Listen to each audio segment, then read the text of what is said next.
السلام عليكم ورحمة الله. بسم الله الرحمن الرحيم. الحمد لله رب العالمين.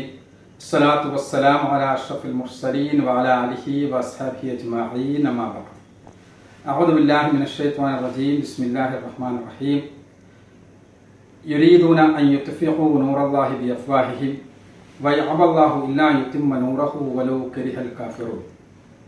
തീവ്രവാദത്തെയും ഭീകരവാദത്തെയും കുറിച്ച ചർച്ചകൾ കൊണ്ട് സജീവമാണ് മലയാള മാധ്യമങ്ങളും ലോകമാധ്യമങ്ങളുമെല്ലാം.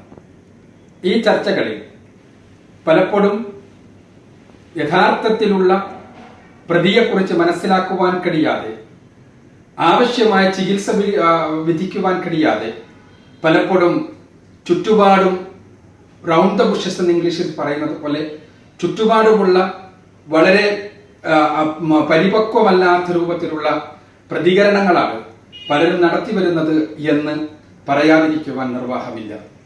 ഇവിടെയാണ് എന്താണ് തീവ്രവാദമെന്നും എന്താണ് ഭീകരവാദമെന്നും നമ്മൾ മനസ്സിലാക്കേണ്ടത് ഇസ്ലാമികമായ പരിപ്രേക്ഷ്യത്തിൽ നിന്നുകൊണ്ട്.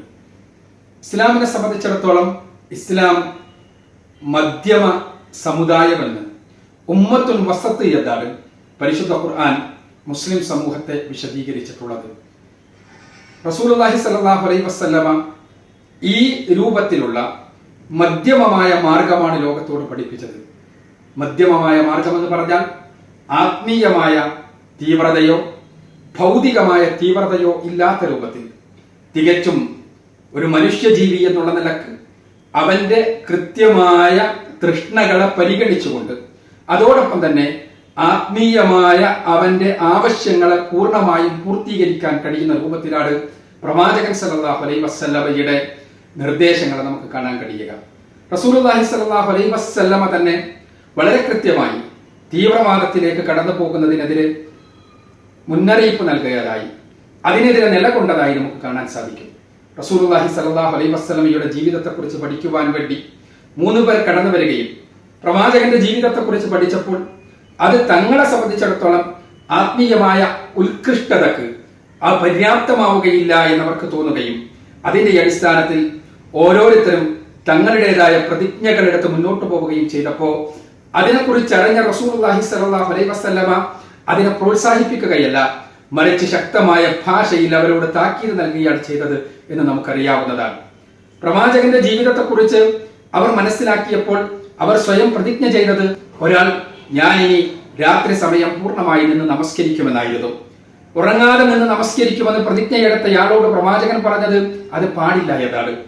ഞാൻ ഇനി എല്ലാ ദിവസവും നോമ്പ് പിടിക്കുമെന്ന് പറഞ്ഞ യാളോട് പ്രവാചകൻ പറഞ്ഞത് അത് പാടില്ല എന്നാണ്. ഞാൻ ലൈംഗിക വൈവാഹിക കുടുംബ ദാമ്പത്യ ജീവിതങ്ങളിൽ ഏർപ്പെടാതെ ആത്മീയതയിൽ മാത്രം മുഴുകി അഭിനമിക്കുമെന്ന് പറഞ്ഞ യാളോട് പ്രവാചകൻ പറഞ്ഞത് അത് പാടില്ല എന്നാണ്. എന്തുകൊണ്ടെന്നാൽ റസൂലുള്ളാഹി സ്വല്ലല്ലാഹു അലൈഹി വസല്ലമ പഠിപ്പിച്ച പാത സിറാത്തുൽ മുസ്തഖീമാണ്. ആ സിറാത്തുൽ മുസ്തഖീം ആത്മീയമായ ഔന്നത്യത്തിന് നിമിത്തമാകുന്നത് പോലെ തന്നെ ഭൗതികമായ മനുഷ്യന്റെ ആവശ്യങ്ങളെയും പൂർണ്ണമായി പരിഗണിക്കുകയും അവിടെയുള്ള ഒരു സന്തുലനം സാധ്യമാക്കുകയും ചെയ്യുന്ന മാർഗമാണ്. അതുകൊണ്ടാണ് ഇസ്ലാമിനെ കുറിച്ച് പറയുന്നത് ഇസ്ലാം ഫിത്രയുടെ മനുഷ്യപ്രകൃതിയുടെ മതമാണ് എന്ന്. ഫിത്രത്തല്ലാഹു അല്ലതി ഫതറന്നാസ അലൈഹ. പരിശുദ്ധ ഖുർആൻ ഇസ്ലാമിനെ വിശദീകരിച്ചത് അങ്ങനെയാണ്. ഏതൊരു പ്രകൃതിയിലാണോ മനുഷ്യനെ പടച്ചവൻ സൃഷ്ടിച്ചത് ആ പ്രകൃതിയുടെ മതമെന്ന്. ആ പ്രകൃതിയുടെ മതം തീർച്ചയായും മനുഷ്യന്റെ ആത്മീയമായ ആവശ്യങ്ങളെ പരിഗണിക്കുന്നു, അതോടൊപ്പം തന്നെ അവന്റെ ഭൗതികമായ കാര്യങ്ങളെയും പരിഗണിക്കുന്നു. ആ കാര്യം നമുക്കറിയുക പ്രവാചകൻ സല്ലല്ലാഹു അലൈഹി വസല്ലമയുടെ മാർഗദർശനത്തിൽ നിന്നാണ്. റസൂലുള്ളാഹി സ്വല്ലല്ലാഹു അലൈഹി വസല്ലമ പഠിപ്പിച്ചതുപോലെ പോകുമ്പോൾ ഒരിക്കലും തീവ്രതയിലേക്ക് പോകുന്ന പ്രശ്നമില്ല. അതുകൊണ്ടാണ് റസൂലുള്ളാഹി സ്വല്ലല്ലാഹു അലൈഹി വസല്ലമ ഞാനും സഹാബിമാരും നിലനിന്ന മാർഗത്തിൽ തന്നെ നിങ്ങൾ നിലനിൽക്കണമെന്ന് പഠിപ്പിക്കുവാൻ വേണ്ടിയുള്ള കാരണം. പ്രവാചകൻ ഒരു വര വരക്കുകയും ഇതാണ് അള്ളാഹുവിലേക്കുള്ള മാർഗം സിറാത്തുൽ മുസ്തഖീം എന്ന് പറയുകയും അതിൽ നിന്ന് വ്യത്യസ്തങ്ങളായ വരകൾ, വഴിപിഴച്ച വരകൾ വരക്കുകയും ഇതെല്ലാം വഴികേടിലേക്കാണ് എന്ന് പറയുകയും ആ വഴികേടുകളുടെ പാതകൾക്കെല്ലാം തുടക്കത്തിൽ ഒരു പിശാചുണ്ടാക്കുമെന്ന് കൃത്യമായി പഠിപ്പിക്കുകയും ചെയ്തത് ഹദീസ് ഗ്രന്ഥങ്ങളിൽ രേഖപ്പെടുത്തപ്പെട്ടിട്ടുണ്ട്. അവിടെ സിറാത്തുൽ മുസ്തഖീം റസൂലുള്ളാഹി സ്വല്ലല്ലാഹു അലൈഹി വസല്ലമ പഠിപ്പിച്ച മാർഗമാണ്. പരിശുദ്ധ ഖുർആൻ പറഞ്ഞു തന്ന മാർഗമാണ്. പരിശുദ്ധ ഖുർആനും റസൂലുള്ളാഹി സ്വല്ലല്ലാഹു അലൈഹി വസല്ലമയും പഠിപ്പിച്ചത് എങ്ങനെയാണോ സ്വഹാബിമാരും സ്വഹാബിൽ നിന്ന് മതം പഠിച്ച താബികളും അവരിൽ നിന്ന് മതം പഠിച്ച താബികളും മനസ്സിലാക്കിയത് അതേപോലെ മനസ്സിലാക്കണമെന്നതാണ് അഹ്ലുസുന്നയുടെ മാർഗം. അതാണ് സലഫുകളുടെ മാർഗം, അതാണ് മുൻഗാമികളുടെ മാർഗം. ഈ മാർഗത്തിൽ ഒരാൾ നിന്നു പോയാൽ ഒരിക്കലും തന്നെ തീവ്രവാദത്തിലേക്ക് കടന്നു പോകുന്ന പ്രശ്നമില്ല. എന്നാൽ ഈ മാർഗത്തെക്കുറിച്ചും ചർച്ചകൾ ഉണ്ടാകാം, തർക്കങ്ങൾ ഉണ്ടാകാം. അതുകൊണ്ടാണ് കേരളത്തിലെ മുസ്ലിം സംഘടനകൾ പലപ്പോഴും പരസ്പരം തീവ്രവാദം ആരോപിക്കുന്നത്. ആ ആരോപണങ്ങൾ തീർച്ചയായും പരിശോധിക്കപ്പെടേണ്ടതാണ്, പഠിക്കേണ്ടതാണ്, മനസ്സിലാക്കേണ്ടതാണ്. ആ രൂപത്തിലുള്ള ആരോപണങ്ങളിലൂടെ കടന്നുപോയി ആ ആരോപണങ്ങളിൽ എന്താണ് ഖുർആനിന്റെയും സുന്നത്തിന്റെയും അടിസ്ഥാനത്തിലുള്ള വസ്തുതകൾ അത് അവർ ചർച്ച ചെയ്യട്ടെ, അവർ സംവദിക്കട്ടെ, അവർ പഠിക്കട്ടെ, തിരുത്തേണ്ടിടത്ത് തിരുത്തട്ടെ, മുന്നോട്ട് പോകേണ്ടിടത്ത് മുന്നോട്ട് പോകട്ടെ. പക്ഷേ തീവ്രവാദം പരസ്പരം ആരോപിക്കുമ്പോൾ പോലും ഭീകരവാദം എന്നുള്ള ഒരു സംഗതി, അതിന്റെ അപകടത്തെക്കുറിച്ച് നമ്മൾ മനസ്സിലാക്കാതിരുന്നുകൂടാ. ആ അപകടം നമ്മൾ തിരിച്ചറിയുകയും അത് സമുദായത്തിലും ഇസ്ലാമിലും റസൂലുള്ളാഹി സ്വല്ലല്ലാഹു അലൈഹി വസല്ലമ പഠിപ്പിച്ച മാർഗദർശനത്തിനും എതിരാണ് എന്ന് മനസ്സിലാക്കുകയും അതിനെതിരെ ഒറ്റക്കെട്ടായി നിലകൊള്ളുകയും ചെയ്യേണ്ട സമയത്തെക്കുറിച്ച് നമുക്ക് വീണ്ടും വീണ്ടും മനസ്സിലാക്കി തരുന്നതാണ് പുതിയ കാല സംഭവ വികാസങ്ങൾ. അത് പറയാതിരിക്കാൻ നിർവാഹമില്ല. കേരളത്തെ സംബന്ധിച്ചിടത്തോളം ഭീകരത അഥവാ മറ്റുള്ളവരെ ഭയപ്പെടുത്തിക്കൊണ്ട് തങ്ങളുടെ രാഷ്ട്രീയമായ ലക്ഷ്യങ്ങൾ നേടുന്നതിനാണ് ഭീകരത എന്ന് പറയുക. ആ രാഷ്ട്രീയമാകട്ടെ, മതപരമാകട്ടെ, ദാർശനികമാകട്ടെ, ഏത് രൂപത്തിലുള്ള ലക്ഷ്യങ്ങൾ നേടുവാനും തങ്ങളുടെ എതിർ സമുദായത്തെ, എതിർ വിഭാഗത്തെ ഭയപ്പെടുത്തുകയും ഭീതിയുടെ കുന്തമുനയിൽ നിർത്തുകയും ചെയ്തുകൊണ്ട് പരിശ്രമിക്കുന്നതിന് ടെററിസം എന്ന് പറയും, അതിന് ഭീകരത എന്ന് പറയും. തീർച്ചയായും ഈ ഒരു അവസ്ഥ കേരളത്തിൽ വ്യത്യസ്തങ്ങളായ സന്ദർഭങ്ങളിൽ കടന്നു വന്നിട്ടുണ്ട്. ആ സന്ദർഭങ്ങളിൽ മുസ്ലിം സമുദായത്തെ സംബന്ധിച്ചിടത്തോളം മുസ്ലിം പണ്ഡിത നേതൃത്വവും രാഷ്ട്രീയ നേതൃത്വവുമെല്ലാം ഒറ്റക്കെട്ടായി നിന്നുകൊണ്ട് അവക്കെതിരെ പ്രതിരോധിച്ചിട്ടുണ്ട്. അതുകൊണ്ട് തന്നെയാണ് മുസ്ലിം സമുദായം മൊത്തത്തിൽ അത്തരം ആശയങ്ങളിലേക്ക് കടന്നു പോകാത്ത അവസ്ഥാവിശേഷം ഉണ്ടായത്. പരിശുദ്ധ ഖുർആനും തിരുസുന്നത്തും പടച്ചട്ടയായി ഉപയോഗപ്പെടുത്തിക്കൊണ്ട് അത്തരം കാര്യങ്ങളെ പ്രതിരോധിക്കുവാൻ എല്ലാവരും സന്നദ്ധമായിട്ടുണ്ട് എന്നുള്ളതാണ് വാസ്തവം. ഇവിടെ 992 ബാബരി മസ്ജിദിന്റെ തകർച്ചയോടനുബന്ധിച്ച് മുസ്ലിം സമുദായത്തിൽ മൊത്തത്തിലുണ്ടായ ഒരു അരക്ഷിത ബോധത്തെ മുതലെടുത്തുകൊണ്ട് ഒരു തുള്ളി മുസ്ലിം രക്തത്തിന് പകരം 1 ലിറ്റർ രക്തം ഇവിടെ ചിന്തണമെന്ന ആശയവുമായി ചില ആളുകൾ കടന്നു വന്നപ്പോ ഇവിടത്തെ പണ്ഡിത നേതൃത്വമാണ് അതിനെ തടയിട്ടത്. അതേപോലെ തന്നെ ഇവിടുത്തെ രാഷ്ട്രീയ നേതൃത്വമാണ് അതിനെതിരെ ശക്തമായി നിലകൊണ്ടത്. അതുകൊണ്ട് തന്നെ ആ ആശയങ്ങൾക്ക് വേരോടുവാൻ സാധിച്ചില്ല. അതിനുശേഷം ഇസ്ലാമിലെ ജിഹാദ് എന്ന് പറഞ്ഞാൽ ഇവിടെയുള്ള ഫാഷിസ്റ്റുകൾക്കെതിരെ ആയുധമെടുത്തുകൊണ്ട് പോരാടുകയാണ് എന്ന രൂപത്തിലുള്ള ആശയങ്ങളുമായി സ്വകാര്യ ക്ലാസുകളുമായി ചില സുഹൃത്തുക്കൾ രംഗത്ത് വന്ന സന്ദർഭത്തിൽ അതിനെതിരെയും പണ്ഡിതന്മാർ അതിശക്തമായി നിലകൊള്ളുകയും അതേപോലെ തന്നെ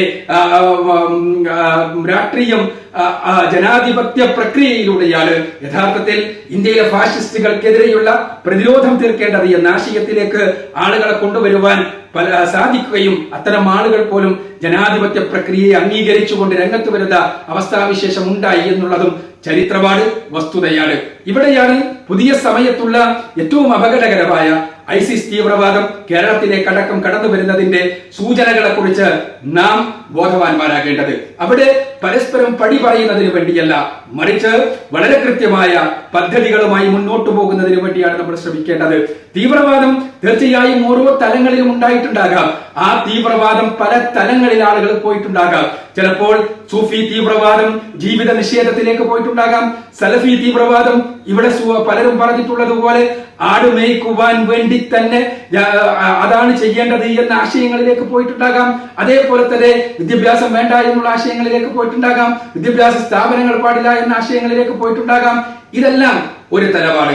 അതോടൊപ്പം തന്നെ നമ്മൾ മനസ്സിലാക്കേണ്ടത് ഇവർ ഇന്ത്യയിൽ നിന്ന് പുറത്തേക്ക് മറ്റു ചിലർ ഇന്ത്യയിൽ നിന്ന് പുറത്തേക്ക് പോകുവാനും ആ ഇന്ത്യക്കെതിരെ നിലനിൽക്കുവാനും കാരണമായി ഭവിച്ചതിന്റെ അടിസ്ഥാനപരമായ കാരണങ്ങൾ നമ്മൾ മനസ്സിലാക്കേണ്ടതുണ്ട്, പഠിക്കേണ്ടതുണ്ട്. അവിടെയാണ് നമ്മൾ പ്രതിരോധിക്കേണ്ടത്. എന്തുകൊണ്ടെന്നാൽ ഇന്ത്യ നമ്മുടെ രാജ്യമാണ്. ഇന്ത്യ നമ്മുടെ രാജ്യമാണ്.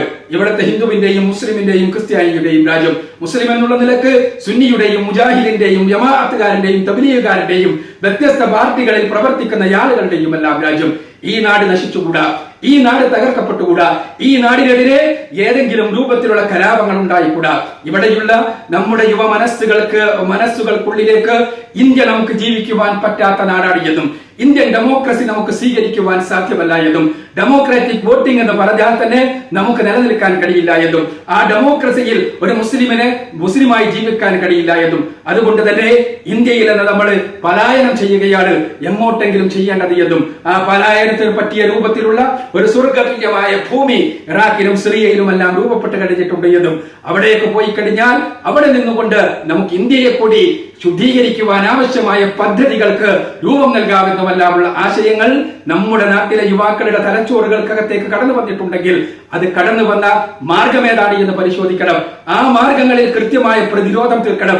അത് സമസ്തയാണെങ്കിലും കേരള നേതൃത്വ മുജാഹിദീനാണെങ്കിലും അതേപോലെ തന്നെ ജമാഅത്തെ ഇസ്ലാമിയാണെങ്കിലും തബ്ലീഗുകാരാണെങ്കിലും വ്യത്യസ്ത സംഘടനകളിൽപ്പെട്ട ആളുകളാണെങ്കിലും ആ പ്രതിരോധത്തിൽ പരിശുദ്ധ ഖുർആനും തിരുസുന്നത്തും ഇന്ത്യയുടെ ഭരണഘടനയും ഇന്ന് രാഷ്ട്രീയ ഘടനയുമെല്ലാം ഉപയോഗപ്പെടുത്തിക്കൊണ്ടുള്ള ശക്തമായ പ്രതിരോധത്തിനാണ് നമ്മൾ സന്നദ്ധമാകേണ്ടത്. അവിടെ പ്രധാനമായ ഒരു കുറ്റവാളിയായി സ്ഥിതി ചെയ്യുന്നത് പണ്ഡിതന്മാരിൽ നിന്നല്ലാതെ കേരളത്തിന്റെയും ഇന്ത്യയുടെയും സാഹചര്യം അറിയാവുന്ന പണ്ഡിതന്മാരിൽ നിന്നല്ലാതെ പുറത്തെ പണ്ഡിതന്മാരിൽ നിന്നാണ് നമ്മൾ അറിവ് ശേഖരിക്കേണ്ടത് എന്നും ആ പുറത്തെ പണ്ഡിതന്മാർ പറയുന്നതാണ് യഥാർത്ഥത്തിൽ ഇസ്ലാം എന്നും അത് കേരളത്തിലെ പണ്ഡിതന്മാരെന്നും യഥാർത്ഥത്തിലുള്ള ഇസ്ലാമിന്റെ ആളുകളല്ല എന്നും അതുകൊണ്ട് തന്നെ പുറത്തെ പണ്ഡിതന്മാർ പറഞ്ഞത് മാത്രമേ നമുക്ക് സ്വീകാര്യമാവുകയുള്ളൂ എന്നും രൂപത്തിലുള്ള ഇന്റർനെറ്റിലൂടെയുള്ള ആശയപ്രചരണം ഇവിടെ ഐസിസുമായി ബന്ധപ്പെട്ടുകൊണ്ട് ഇവിടെ ഉണ്ടായിട്ടുള്ള ചർച്ചകൾ മുഴുവനും പരിശോധിച്ചാൽ, നമ്മൾ പത്രവാർത്തകൾ പരിശോധിച്ചാൽ, അവരിൽ നിന്നുണ്ടായി എന്ന് പറയുന്ന ക്ലിപ്പുകൾ പരിശോധിച്ചാൽ നമുക്ക് മനസ്സിലാക്കാൻ കഴിയുന്ന ഒരു വസ്തുത, അവർ അറബി ഭാഷയിൽ, കേരളത്തിൽ നിന്ന് പോയവർ അറബി ഭാഷയിൽ പാണ്ഡിത്യമുള്ളവരല്ല. അവർ മലയാളത്തിൽ പോലും വേണ്ടത്ര എഴുതാനും വായിക്കുവാനും കൃത്യമായ പാണ്ഡിത്യമുള്ളവരല്ല. ഇംഗ്ലീഷിൽ നിന്ന് മതം പഠിക്കുകയും ഇംഗ്ലീഷിൽ നിന്ന് കാര്യങ്ങൾ മനസ്സിലാക്കുകയും ഇംഗ്ലീഷ് അറിയാവുന്ന പണ്ഡിതന്മാരിൽ നിന്ന് മാത്രം കാര്യങ്ങൾ ഉൾക്കൊള്ളുകയും അത് ഇന്റർനെറ്റിനെ മാത്രം ആശ്രയിച്ചുകൊണ്ട് ആ കാര്യം മുന്നോട്ട് പോവുകയും കേരളത്തിലെ കേരളത്തിലെയോ ഇന്ത്യയിലെയോ സാഹചര്യങ്ങൾ അറിയാവുന്ന പണ്ഡിതന്മാരുടെ നിർദ്ദേശങ്ങൾ അവഗണിക്കുകയും ചെയ്തുകൊണ്ട് ഈ ആശയങ്ങളിലേക്ക് കടന്നുപോയി അങ്ങനെ ഇത്തരം വളരെ ഭീകരമായ ആശയങ്ങളിൽ എത്തിച്ചേർന്ന ആളുകളാണ് എന്ന് നമുക്ക് മനസ്സിലാക്കാൻ സാധിക്കുന്നുണ്ട്. അതുകൊണ്ട് തന്നെ ആ രംഗത്തെല്ലാമുള്ള കൃത്യമായ പദ്ധതികളുമായി സമുദായ നേതൃത്വം മുന്നോട്ട് വരേണ്ടതുണ്ട്. അതേപോലെ തന്നെ നമുക്ക് വളരെയധികം ഭീതി നൽകുന്ന മറ്റൊരു കാര്യം, ഈ പോയ ആളുകളിലെല്ലാം ഒരുപാട് ഇസ്ലാം സ്വീകരിച്ച ചെറുപ്പക്കാരുണ്ട് എന്നുള്ള വസ്തുതയാണ്. അത് നമ്മൾ വളരെ ഗൗരവത്തോടു കൂടി കാണേണ്ടതുണ്ട്. എന്തുകൊണ്ടെന്നാൽ ഇസ്ലാം സ്വീകരിച്ച ചെറുപ്പക്കാർ അവർ ഇസ്ലാമിനോടുള്ള അഭിനിവേശം മൂലം അവരെ കൃത്യമായി ഇസ്ലാം സ്വീകരിച്ച് കഴിഞ്ഞതിന് ശേഷം ഇസ്ലാമിക സമൂഹത്തിലേക്ക് അവരെ സ്വീകരിക്കുവാനും ആ സമൂഹത്തിൽ ആവശ്യമായ മാർഗനിർദ്ദേശം നൽകിക്കൊണ്ട് കൂടെ നടക്കുവാനും സന്നദ്ധമല്ലാത്തത് കൊണ്ടാണ്, സമൂഹം സന്നദ്ധമാകാത്തത് കൊണ്ടാണ് പലപ്പോഴും അത്തരം ആളുകളെ, ഇത്തരം ഭീകരവാദികൾ, ആവേശമുള്ള ആളുകളെ, ഇസ്ലാം സ്വീകരിച്ചു കഴിഞ്ഞതിന് ശേഷം ഒരു പെർഫെക്ഷൻ ആഗ്രഹിക്കുന്ന ആളുകളെ ഇത്തരം ഭീകരന്മാർ അവരുടെ തലച്ചോറ് തട്ടിക്കൊണ്ടുപോകുന്നത് എന്ന് മനസ്സിലാക്കുകയും അത്തരം ആളുകളെ കൃത്യമായ തെർബിയത്തിലൂടെ കൊണ്ടുപോകുവാൻ ആവശ്യമായ മാർഗനിർദ്ദേശങ്ങൾ, ആവശ്യമായ പദ്ധതികൾ സമുദായത്തിൽ നിന്നുണ്ടാവുകയും ചെയ്യണം. അപ്പോൾ മാത്രമാണ് ഭീകരതയെ നമുക്ക് ചെറുക്കുവാൻ സാധിക്കുക. അങ്ങനെ ഭീകരതയെ ഒറ്റക്കെട്ടായി നിന്ന് ചെറുക്കുകയും ഈ നാട് നമ്മുടേതല്ല എന്ന ആശയത്തെ തകർത്ത് കളയുകയും ഈ നാട് ഹിന്ദുവിന്റെയും മുസ്ലിമിന്റെയും ക്രിസ്ത്യാനിയുടെയുമാണ് എന്ന രൂപത്തിൽ ഈ നാടിനെ ഉൾക്കൊള്ളുകയും നാടിനു വേണ്ടി പണിയെടുക്കുകയും നാടിന്റെ നന്മക്ക് വേണ്ടി ഒരുമിച്ച് നിൽക്കുകയും ചെയ്യുന്ന ഒരവസ്ഥയുണ്ടാകണം. അതിനാണ് മുസ്ലിം സമുദായം പരിശ്രമിക്കേണ്ടത്.